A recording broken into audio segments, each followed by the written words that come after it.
talentueuse et très intelligente.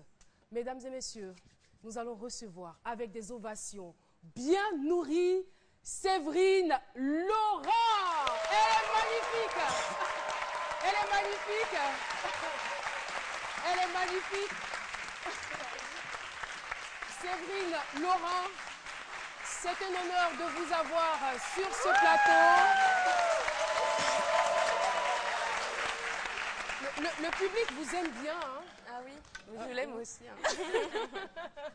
Mais soyez la bienvenue sur le plateau de C'est Midi. Merci Caroline. Vous me disiez hors antenne, ah j'adore ce plateau, j'aime l'ambiance, j'aime les couleurs. C'est ça, tout à fait. Moi je l'ai vu en replay, c'était jeudi soir, je crois, quand je suis arrivée à Abidjan. À Abidjan. Là, nous sommes à Abidjan, en Côte d'Ivoire. Oui. Je sais que vous êtes tout le temps entre deux avions. Oui, et j'ai tout de suite cherché les contacts de Joseph, que j'avais rencontré par ailleurs à Ouagadougou il y a quelques années.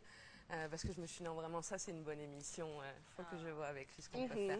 Alors, vous êtes sur ce plateau par rapport à une œuvre que vous avez mis sur le marché, une œuvre très intéressante. Merci. Les clés pour la communication en Afrique de l'Ouest. D'accord, là, j'examine mes notes, je me perds un peu, mais bon, c'est des choses qui arrivent.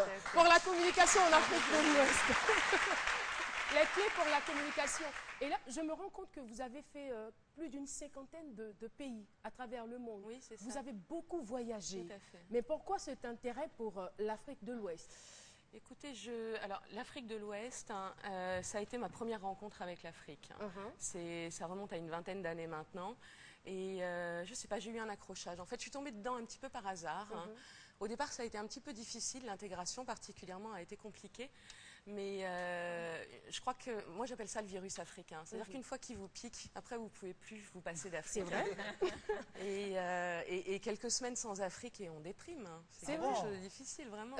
Jusqu'au point de vouloir changer de nationalité. Hein. Oui, comment vous savez ça? Ah, mais ce sont les recherches là. Elle est de nationalité française et elle ambitionne de devenir malienne. C'est ça, Awa? C'est bien ça. C'est bien. Tout à fait. Ben, nous, on serait très ravis de vous recevoir aussi. Hein. Je suis curieuse. Hein. J'ai cherché. En tout cas. Mais c'est vrai, vous le confirmez. Oui, c'est vrai, je confirme. Je confirme, je suis en procédure. Cette œuvre, quand vous parlez de communication, quand vous voulez communiquer les clés à l'Afrique subsaharienne, je veux dire, c'est quel genre de communication au juste? Alors, moi, je suis partie d'une phrase de l'historien burkinabé Joseph Kizerbo qui stipule qu'il n'y a pas de développement des nations sans développement personnel. Et à partir de là, je me suis dit comment utiliser des méthodes de communication persuasives en les croisant avec des méthodes de communication de développement personnel, parce que ce sont des méthodes qui se rejoignent au carrefour des croyances. C'est-à-dire que lorsque l'on comprend le théâtre mental d'un individu, d'une personne, lorsque l'on comprend à quoi il pense, à quoi il croit, qu'on va être en mesure de rentrer dans son mental peut-être et de le faire adhérer à une certaine idée. Hein. Donc l'idée c'était aussi de travailler sur le sujet quelque part de la place de l'Afrique sur l'échiquier mondial, où je pense qu'elle est sérieusement très mal représentée. On parle de mondialisation. Voilà, moi j'ai grandi, vous savez, avec l'image de l'Afrique des guerres, des maladies, de la saleté. J'ai grandi avec tout ça comme idée. Quand je suis arrivée sur le territoire, je me suis rendu compte qu'en réalité, il y avait tout un tas de merveilles dont on ne parle pas à l'extérieur. C'est quoi les merveilles que vous avez découvertes? En termes de richesse humaine, hein, j'ai fait des rencontres fantastiques. Je dis à tous les jeunes, à tout le monde, envoyez vos enfants en Afrique pour qu'ils comprennent la vie. C'est vrai. C'est génial. Et cette œuvre, à qui est-ce qu'elle a adressée? Je l'ai en premier lieu adressée à ma maman et à mon papa. Et en deuxième lieu à la France et à l'Afrique. Hein. Parce que moi qui suis issue d'une culture différente, j'ai fait beaucoup d'erreurs en arrivant sur le territoire aussi. Et je pense que si j'avais eu un ouvrage tel que celui-ci, qui m'aurait donné quelques grandes lignes pour la communication, ça m'aurait beaucoup aidé. Et d'autre part, parce que je suis convaincue aussi que la France et l'Afrique, malgré l'histoire douloureuse qui nous lie, peuvent converger vers un avenir plus durable et plus prospère à partir du moment où on range au placard les spectres de la France-Afrique. Hein. C'est ma position, c'est une position politique. Et je crois vraiment qu'il faut refondre ces rapports, parce que je crois qu'on a beaucoup à gagner avec l'Afrique, et la France a beaucoup à gagner avec l'Afrique, et de même, l'Afrique peut gagner beaucoup avec la France, à partir du moment où on fonde d'autres rapports. Européens. Exactement. Exactement. Je rappelle le titre de l'œuvre, Les clés pour la communication en Afrique de l'Ouest. Est-ce que cette œuvre est aujourd'hui disponible ici à Abidjan? Alors, elle vient de sortir il y a 4 jours seulement en France. J'ai contacté la librairie de France. Je crois qu'ils devraient en recevoir avant la fin de la semaine, Inch'Allah. Mais on est pressé, voilà. on est pressé de se l'arracher. Voilà.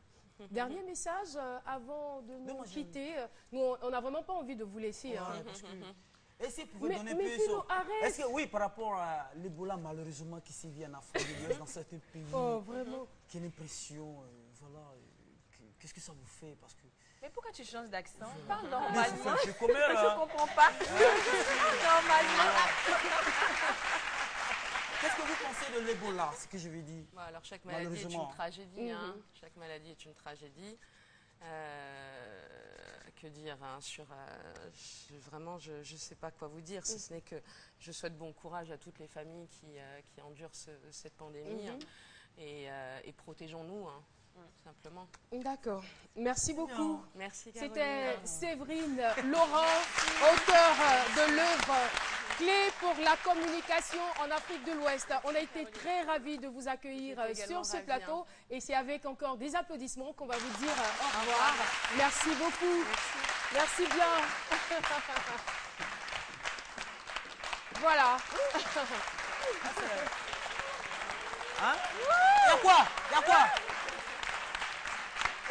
Et ce que je n'ai pas dit, c'est que Séverine a été successivement serveuse, vendeuse de chapeaux. Elle était serveuse dans un bar, vendeuse de chapeaux, femme de ménage dans une maison d'accueil, tout ça. Et elle a fait vraiment pas mal de petites activités, de petits boulots pour être ce qu'elle est aujourd'hui.